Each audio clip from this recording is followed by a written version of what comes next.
সকালবেলাতে আমি মেয়ের জন্য আন্ডা ভুজিয়া বানিয়েছিলাম, তো আমার জন্যও বানিয়ে নিয়েছিলাম। মেয়ের জন্য পরোটা বানিয়েছিলাম আর আমার জন্য রুটি।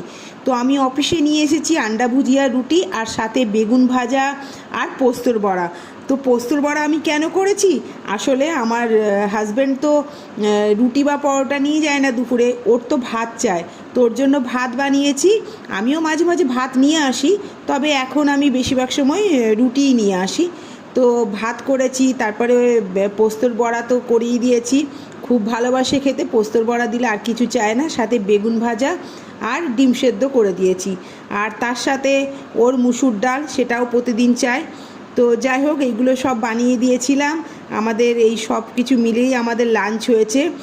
আর আমরা তো সবাই অফিসেই লাঞ্চ করি, তার জন্য যে যার মতন প্যাক করে নিয়ে চলে যায়। তো তোমাদের কেমন লাগলো আমার ভিডিওটা অবশ্যই জানিও। পরে আবার দেখা হবে।